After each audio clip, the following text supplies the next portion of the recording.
5.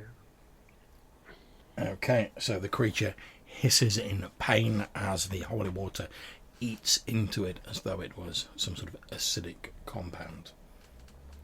Okay, on to the vampires. So this one down here is going to keep chanting. This one here sort of leaps and almost seems to like fly over the gap. So I'm going to roll for this one, see whether it attacks Brock or Weimar. 1 to 3, it's Bring it. Brock. Or is it Weimar? It's Brock. And there's a natural 20, so that's definitely a hit. Okay, so you take 8 hit points of damage. And you also take 6 constitution damage. Oof, nearly wipes him out. Okay. As again, it flows towards you and sort of pounces on the front of you and sinks its fangs into your neck. And then we've got this one here, which is going to go for Malcolm. And it's going to hit. So it is 9 hit points of damage. And 5 constitution. Sorry, say that again, Don. 9 hit points of damage and 5 constitution. Okay, so I am dead.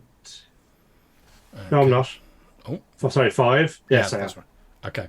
Yeah, I'm So dead. this creature bears Malcolm down to the ground, drinking his lifeblood. Is there any chance I could have dived into the pit with him? Do you know what? Normally no, but that's so like cool sounding. I will say, if you can make me a strength roll, I will say that since you're pretty near the pit, I'll say your last act as it was sort of feeding on you, and you could feel your life flowing, that you like pull it down into the pit with you.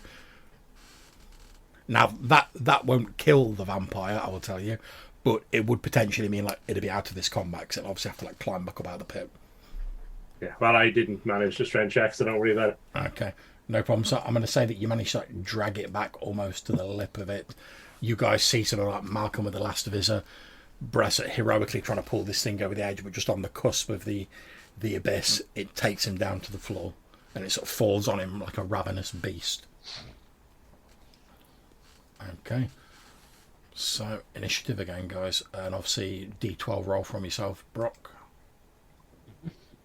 We're on 5 for initiative. Okay, you guys are going first.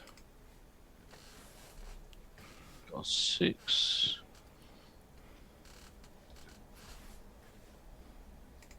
Okay.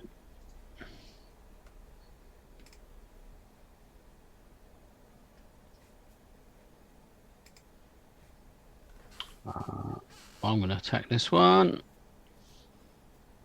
Oh no, that is horrible. Okay. That's definitely a miss. Weimar.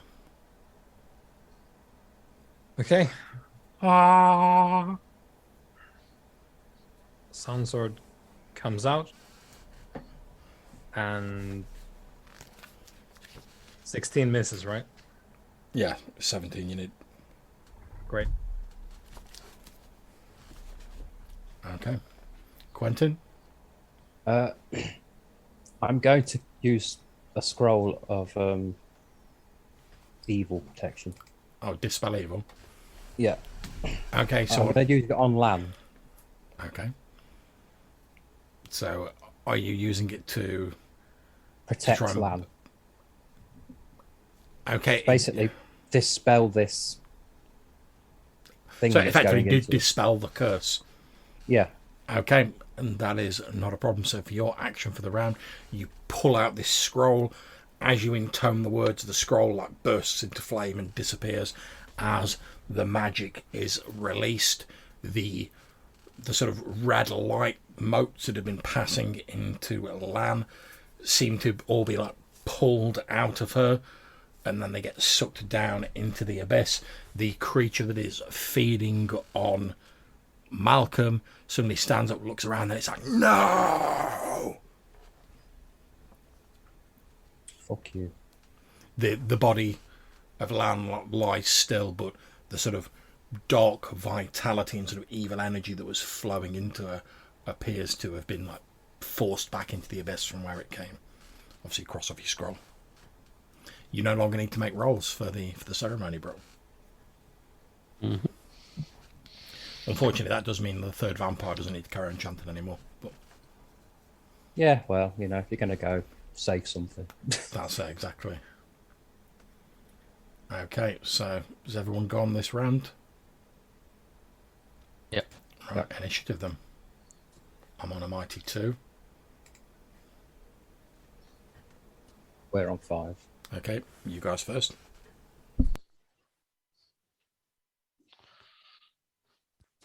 Move to there and shoot the one over Malcolm's body with a silver arrow.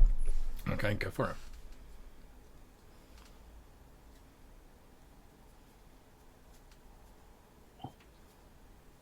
It's a total of 13, so it's a miss. Yep, your arrow flies past it. Yep. Okay, Weimar and Brock. Brock, you want to go first? Yeah, and neither of these are injured, are they?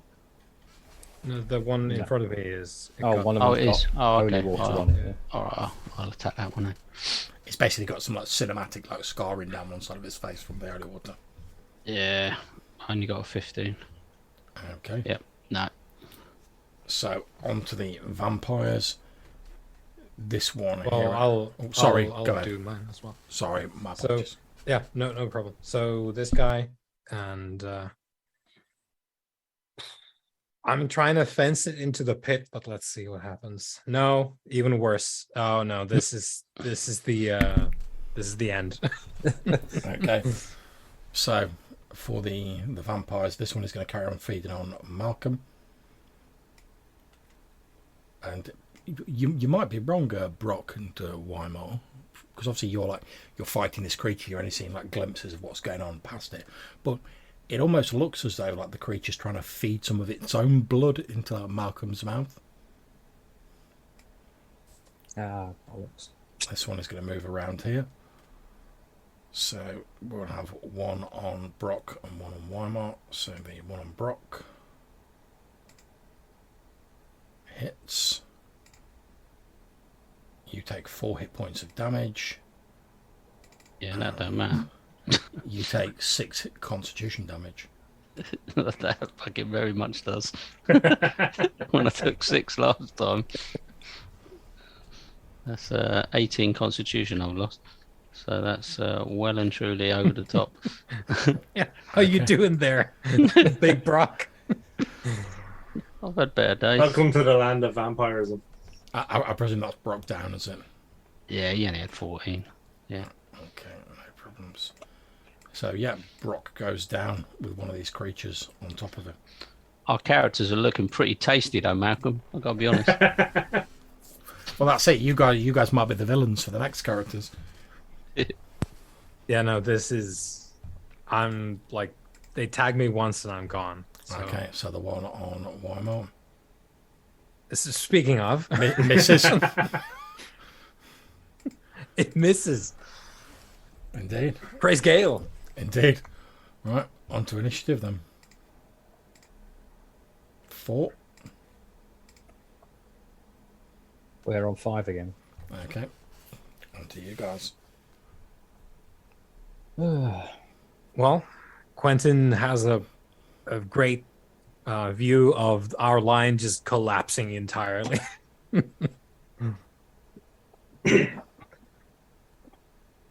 Who's left? Is it just Weimar? Just you You and and me. Weimar. You and me. Oh, fuck. And these guys are going to come up soon as vampires. Yeah. I can maybe save Brock. I'm imagining Weimar being like, "Oh, what should we do, Quentin? What should we do?" Just Yeah, like no, footsteps in the distance. I think, Bye. because traditionally Quentin's been going first here, but I think Weimar is just sort of like he's done the grim math already, and is looking at Quentin as if to say like, "Fly, you fool!" Tell of this day. That's, of course, if I can outrun the vampires. Well, they're busy at the moment, so now'd be the time to go. Yeah, when they're not occupied, their movement rate is something to behold. Hence them being able to just be like, oh, there's a huge yawning abyss here. I'm over it. So I could probably rake it into room 0H in one round.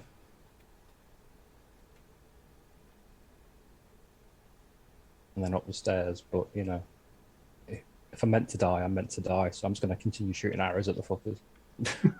Okay. I'm chaotic. I don't really care when I die. That's it. You got to go sometimes, haven't you? Okay. So, sorry, I forget where we are. Are we on a... Have we got anyone to go this turn, or are we on initiative again? Yeah, me.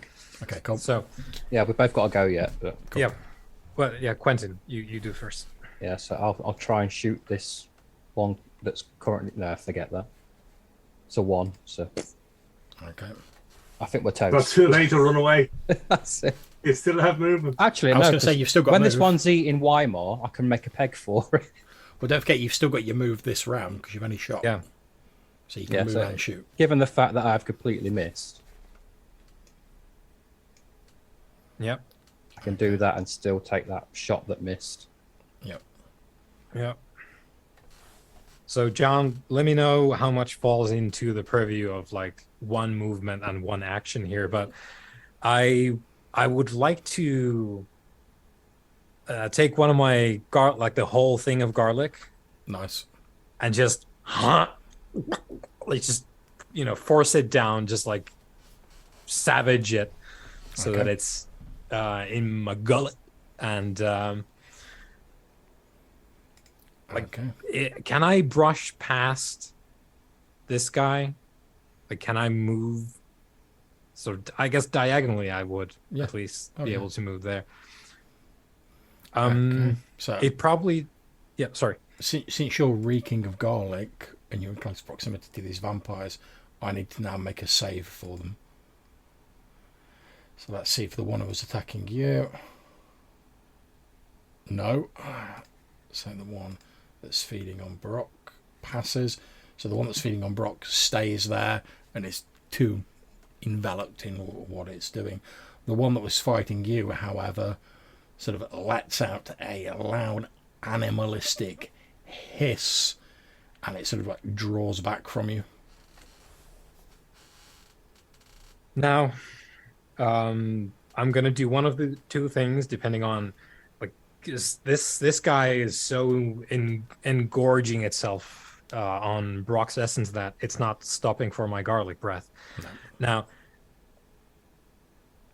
it's not by the rules, probably. Can I do a coup de grace? Like, is it so spellbound I could just lop off the head? I would say you wouldn't just be able to auto kill it. However, I will give you a Mhm. +4 in addition to whatever else you've got to your attack, and you can now definitely see, because you're that close, that this thing is definitely trying to force some of its blood into that Brock. Yeah. I'll give it a go for one turn because this other guy backed off, so maybe I'll live next turn to do my other thing. So, yeah, I'll seeing that it's just fully intent on whatever it's doing, I'll literally try and do an execution flow on it. Go So, for it. come on, praise Gale. There we go. 21. Okay, I'm going to say for the cinematic effect, you do, with that roll, you do manage to lop its head off. Right? And its head sort of like falls to the ground. However, you do notice that Brock's body has started to move slightly. And from behind you, you hear the sound of two figures rising to their feet. It's so quick. Sorry, Malcolm. My other thing was to jump down and try and impale Malcolm's head, but not to attack the creature, but Malcolm, to save him from this. But they're too quick. You could technically still do that because he's basically just sort of like looking a bit disorientated, like climbing to his feet.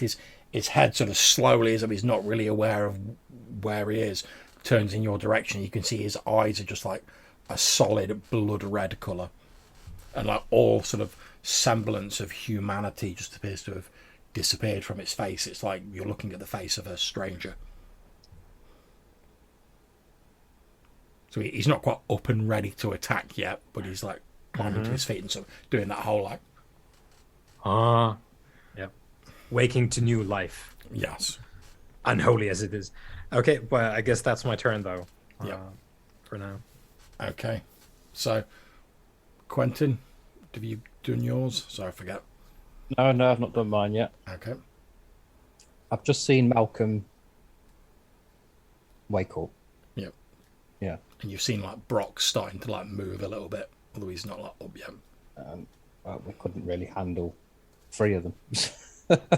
No, I can't deal with one. Like Yeah. they only need to tag me like once and I'm gone. So We couldn't deal with these So, 3, and now 2 of them are player characters. and Malcolm has a they've great got sword. stats. So I'll do that. Okay. Right. Bring it on, John. Okay.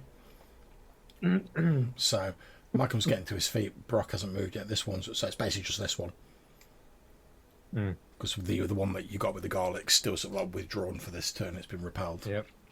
Although in fact you took the garlic this turn, so I'm technically, in order to attack you, I'm gonna have to make a save with this guy as well, which he fails, so he can't attack you this round. It's like He's what's basically this? sort of hissing you and circling around you, but you can already feel like that essence du garlic sort of fading away. Obviously, it doesn't last for like forever, but you can see it sort of slowly getting closer as like the sort of aura of garlic around you dissipating. Yeah, and for the record, like my primary goal for the long term is like swallow some garlic so that if something happens to me, maybe the garlic burns me up from inside. I don't know if that's how it works, but that's what Weimar's thinking. Okay. So I think we're on to initiative again. Yep.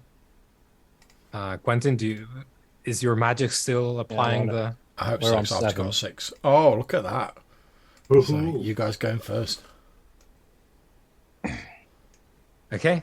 I presume Quentin, you're making it for our reinforcements outside. If you want to effectively do the equivalent of like declaring fair escape, Quentin, you can by now, because by the time this is dealt with, you'll be like far away. But it's up to you.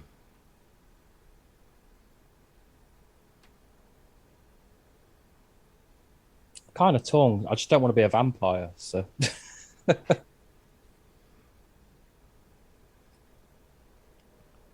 Well, it's I up to think you. we should all just die. If we're going to die, let's all die. Okay, so like you're on the cusp of like getting away, and you're just like, nah, and you like Yeah, turn nah. around and start running back. Yep. Okay, one more. Is Malcolm up from the abyss? He's now stood on his feet, but again, like I say, he's still sort of like looking at the back of his hands and like looking around, and then sort of like his eyes like lock on you, and you see his face twist in a mask of bestial hunger. So like next turn, he's basically gonna like leap towards you, but now he's sort of like still getting himself together. Yeah, and sort of having forced down the last of the garlic, I say, looking at Malcolm, I was like, and stepping forward as well.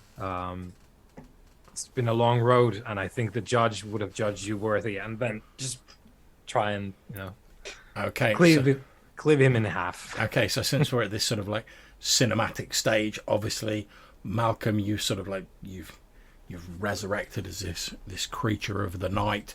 You can feel the last of your humanity sort of draining away as the space that your mortal soul, having left and departed to the afterlife, is now sort of filled with like the demonic essence of the blood of the elder descendants of the Crimson King. But perhaps you, if you wish, you don't have to. Perhaps there's enough of you left to do like a sort of cinematic last line, should you wish. Or a last sort of heroic act, if you wish. Yeah, parry me and kill it.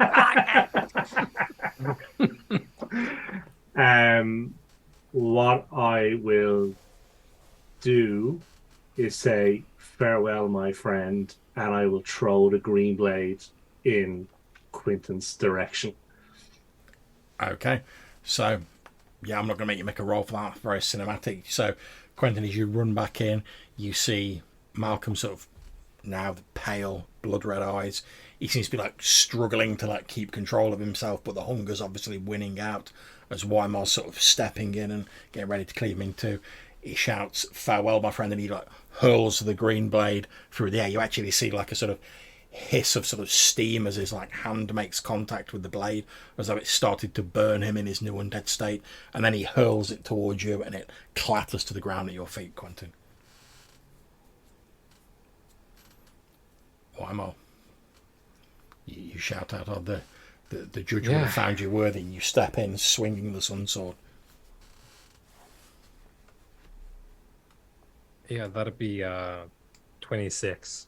That'll do. Okay, that'll do it.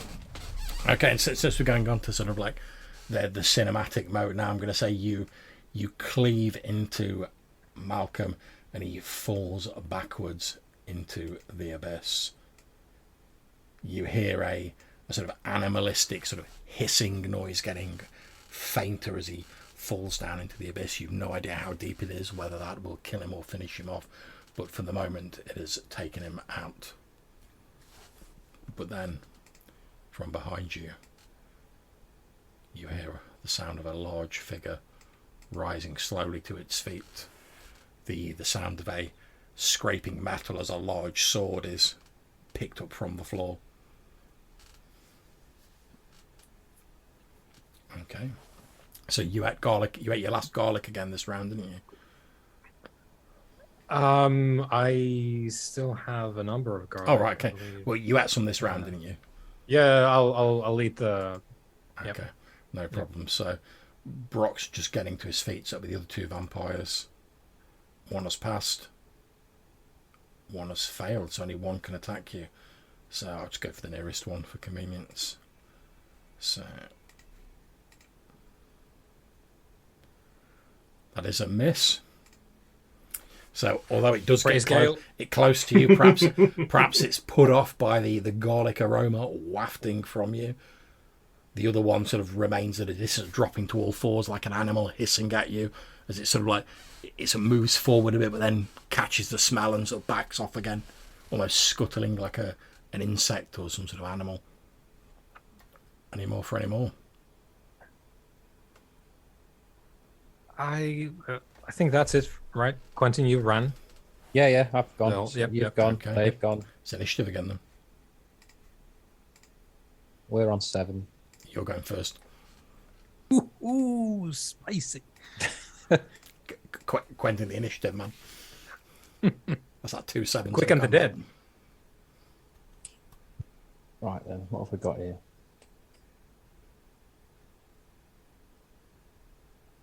I'm tempted just to drink all my potions and see what happens.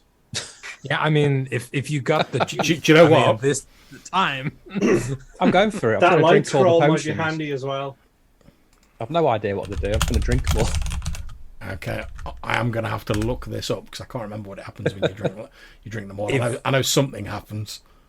Yeah, If I've got a there's a fleshy vampirism pink coloured potion- one, a pale blue coloured one, a pearlescent one, and a white one.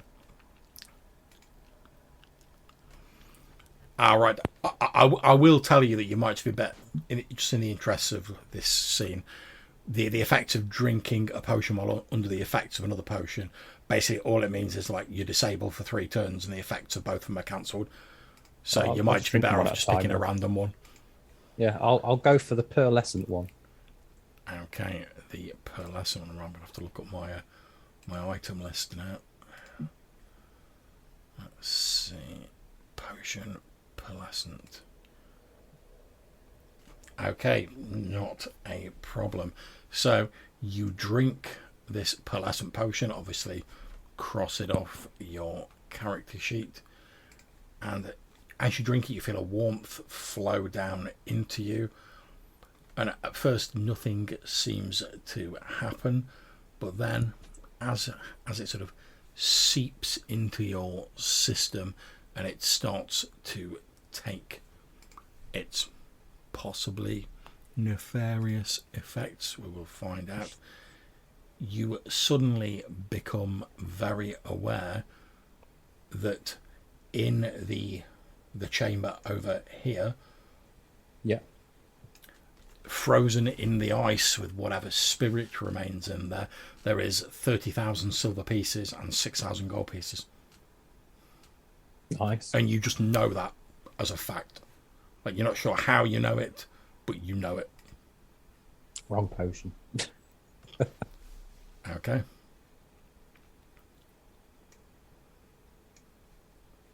Alright, what's next? Weimar.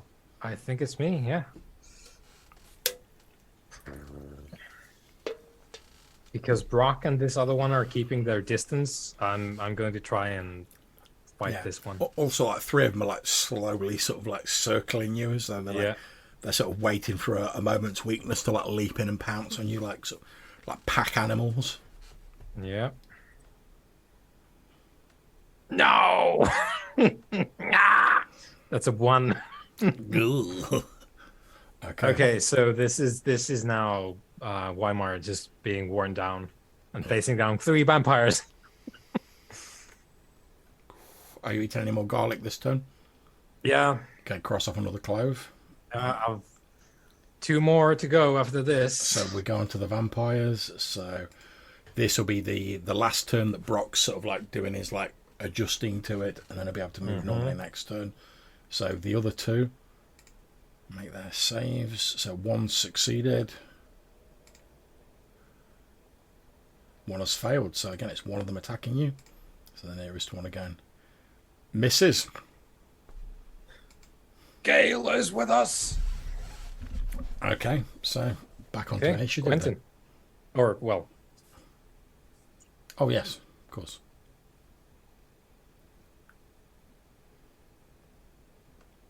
Oh, Quentin drank the potion, didn't he? So. Yeah. So initiative. So I'm on 3. We're on 4. Okay, you guys go first. Yeah, Quentin. Step there. And shoots Brock. Oh, you mean you're not drinking another random potion?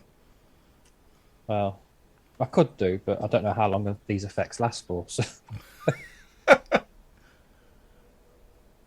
so yeah, I'll try and shoot Brock Okay. with silver.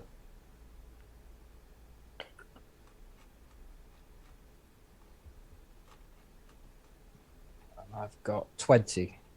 Okay, that is a hit. Roll your damage. Or 5 points of damage. Okay, your silver arrow sinks into Brock's shoulder.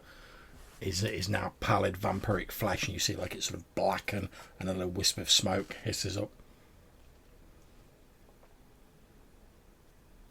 Okay. Yeah, using the green blade would be detrimental to my health, so... Well, yeah, it is the blade of neutrality, so even like picking it up would do you damage. Okay, so I think we're on to Yeah, Weimar. your boy Weimar. Yeah. I'm going to try and skewer that one, the one that I'm fighting. Our duel. There we go. 28. Yeah, that's definitely a hit. Roll your damage.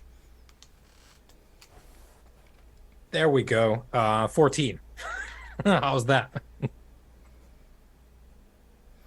Not Okay. enough is the answer. but- Yep, you.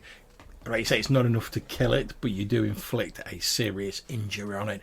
It screams in a sort of odd, sort of like you're in a high pitched noise and a low rumbling at the same time. Okay. Yep, and I ate my garlic. Okay. I'm gonna be so full of garlic that if they turn me into a vampire, I will just explode immediately. Right. Okay. So these 2 are moving in. So I'm going to make a roll for all of these.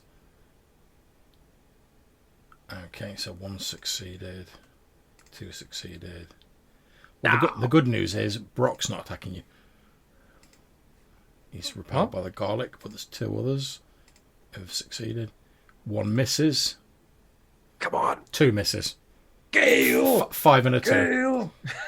Gale! Okay, so we're on to initiative again, somehow. I'm on a 4.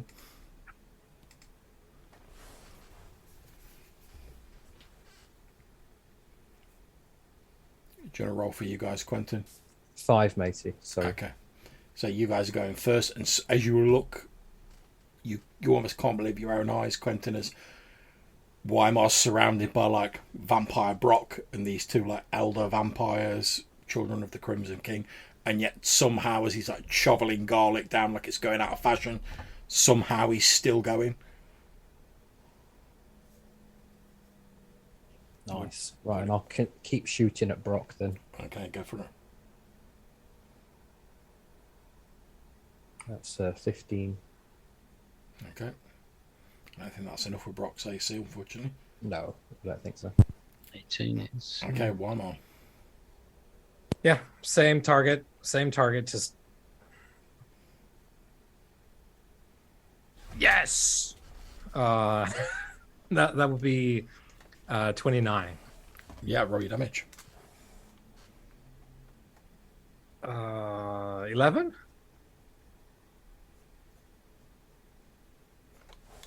Okay, this thing is hurting badly now, but it is still going. I presume you're shoveling some more garlic down. Yeah. Now it's my last garlic. This is where it gets spicy. This is your last Up one, until is this. it? Yeah, this is now it's been easy mode until now. Now it's Okay. going to be normal difficulty. So let's see. 1 succeeds. 1 fails. 2 succeed. So Brock's still not attacking you, but the other 2 are. Oh 1 hits. no! 1 misses. So you take 4 hit points of damage, That's fine. and you lose 3 constitution. It's still good. It's still good. Okay, so you can see Quentin like Weimar's like being borne down under the weight of these vampires. One's got its fang into his side, and they're sort of pulling him down by weight of numbers, but he's still sort of swinging with the sun sword. Okay, back onto initiative. I like to think at this point it's like they're hanging on to him, like literally dragging him down. Yeah, it's basically. like him like punching the one vampire with the pommel in the face. Repeatedly, it's like, why won't you die? We're on 8 for initiative. Right, you guys are going first then. Yeah, Quentin, please. Right, I'm going to shoot the one that is most damaged. Okay. I'm going to try, and I'm going to fail miserably. Okay. Silver bolt whistles past its ear. It like. One more. Okay, let's see if I can actually pummel this guy to death. New garlic free one more. Yeah, no, 1,000% less garlic. Well, I guess not. That's not true because I ate like a whole thing of it. But that'll be 20. Yeah, that's a hit.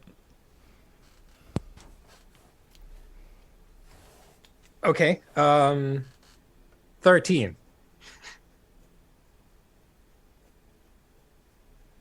Okay, you've taken him down. Yeah, so I guess it just becomes mush. So just beat it in the face. Pretty much. However, you now have these 2 vampires left and no garlic protection. Mm-hmm. So we go on to the vampires. So Come on. 1 has hit. Hail. No. 1 has missed. So just the normal vampire. So you take 1 hit point of damage. That's fine. And you lose 6 constitution. Nah. Okay. Prepare for the Vampire King. Okay, so Weimar goes down as both Brock and this other elder vampire sort of fall on him and start feeding on him. So if I have a second, I guess if we have that like one last conscious thing, we'll do that next turn like Malcolm did. So. Indeed we will. Okay, so effectively we won't worry about initiative. We'll just say you guys go first on this next round. So Weimar, as you're sort of being like pulled down, the now bestial twisted mask of Brock's face as he bites into you, and this other elder vampire that's got his fangs sunk into you, they both like pull you down. You can feel like your life ebbing away, and this this horrible, dark, malign sort of influence flowing into you to fill up the void that your departing spirit is leaving. As with Malcolm, you've got a few like precious moments where you're still yourself. What do you do? I like in a death grip. I have the sun sword, and I just think at it real hard with the last. As you're sort of doing that, you look at the sun sword. You can see that like smoke started to wisp out from between your hands when you're holding it. Yeah, and perhaps inspired by that, I just think at it real quick. Just like I gave it all I had. It wasn't enough. Just if you can, just burn everything, and then, well, I guess I'm gone. And as you say that, you hear the voice of the sun sword in your head saying, "You did all you could. Rest easy." And then there is a burst of light throwing the two vampires back. And as the light clears, the last thing you see, Quentin, as the light sort of fades, is Weimar sort of like by this explosion being sort of like bodily thrown into the abyss, the sun sword like still in his grasp, and like a thin trail of smoke as he like falls into this cavern.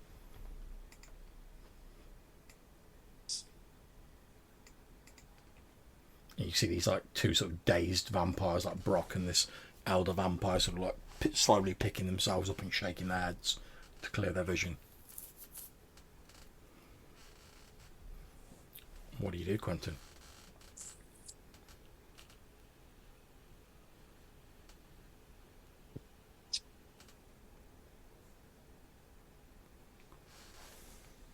I will grab the green blade Okay, roll a d. with a piece of cloth. Yeah, that's fine. You wrap it up. Yeah, it's not a problem. I did for a minute think, yeah, just grab it. Yeah, but no, you wouldn't do that. That'd be dumb. Obviously, you know what happens. Yeah. Yeah, you wrap it up. You grab it. Yeah, and better make a run for it, really. Okay, so I think what we're going to do here, guys, is we're going to sort of wrap it up. So I'm not going to play through a whole chase as sort of Quentin makes his way out with you guys all sat there. Obviously, Quentin, you'll be able to make it out of there because Brock's not going to be quite up to speed yet. They're both sort of dazed by this explosion, so you will make it out. So unfortunately, 3 of our brave heroes have perished in the castle of the Crimson King. Whether they were successful at turning Weimar into a vampire, we don't know. He fell into the abyss with the sun sword. We know that Brock is up and about and has been vampirized. We know that Malcolm was turned into a vampire but managed to fling himself into the abyss. Whether he survived, in inverted commas, we don't yet know. But Quentin flees out of the castle. I'm going to ask Brock, can you make me one last d6 roll? It's for our boys outside. 2. Okay, well, luckily for you, I only got a 1. So, Quentin, as you run out of the castle, you can hear cheering from the valley, and as you look over, you see the barbarian horde sort of basically putting the last feeble remnants of the once mighty undead army to the sword, as they're basically the few mortal troops the baddies had. They're dropping the weapons and they're just fleeing. The barbarian ice walkers are just running them down and putting them to the sword, and basically they've already started setting fire to some of the bodies. So it appears the sort of larger battle outside has been won. But obviously it's a somewhat bittersweet event, knowing what comrades you've lost inside the castle. So I think to be honest, I think I'd probably just say, just go and storm that castle because it's fucked up. Indeed. So I think as we draw to a close there, with perhaps Quentin sort of meeting up with the lieutenants in your sort of barbarian horde, like the sort of the minor chiefs of the various tribes you've drawn together, and sort of trying to rally them and lead them on to attack the castle, which, to be honest, they don't take a great deal of convincing of, because they're like, yeah, we've killed all these undead, next to the castle, put it to the torch, evil magic. And as we sort of fade out with the slightly sort of somber sort of end music playing. The sort of camera zooms out as this barbarian horde, probably now numbering about 100, 120 men, sort of storming towards the castle, with Quentin with them sort of heading towards the drawbridge and swarming towards the castle, torches lit in the best style of sort of Hammer horror movies. And I think that is where we're going to bring this session to a close. But before we wrap up the stream, obviously, effectively, we've had a TPK there, guys. So I'm just going to ask, how do you guys want to continue after this? Do you want to roll up new characters and carry on in the same campaign? Do you want to try a different campaign? How are you guys feeling about it?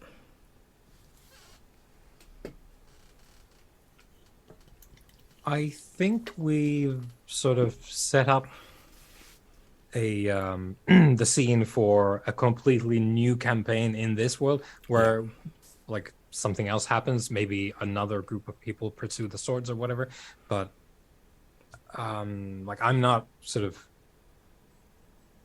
you know, joined at the hip sort of to that idea.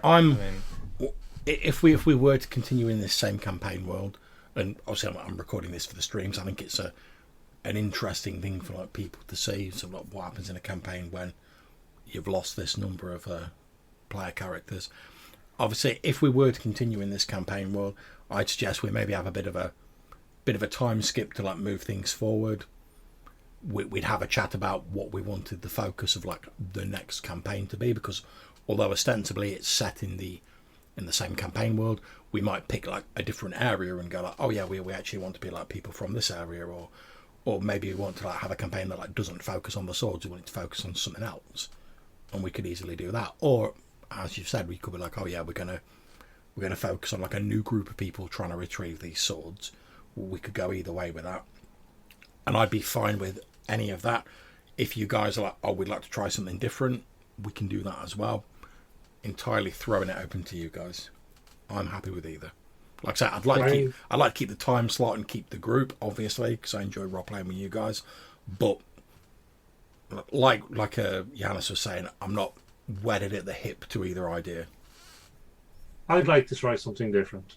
I think it's been a long campaign. Yeah, it has been a long campaign, and I'm going to keep all the notes for this. So if later on we're like, oh yeah, we want to go back to like the World of Smoke and Snow, I'm going to have all the notes saved from this campaign, so we can pick it up later on. There's no issue with that. But like I say, entirely down to you guys. I'm happy with either. Yep. Because we've done a lot of development here for this campaign setting. That is obviously the artifact that will, you know, exist even if we don't actively play in it. So I think it's, maybe it would good to have a change of pace and get something different going. Even if it's only for 6 or 8 sessions. Yeah, you know, this is like a sort of interim thing. Yeah, we could easily do like a sort of little mini, like sort of finite campaign.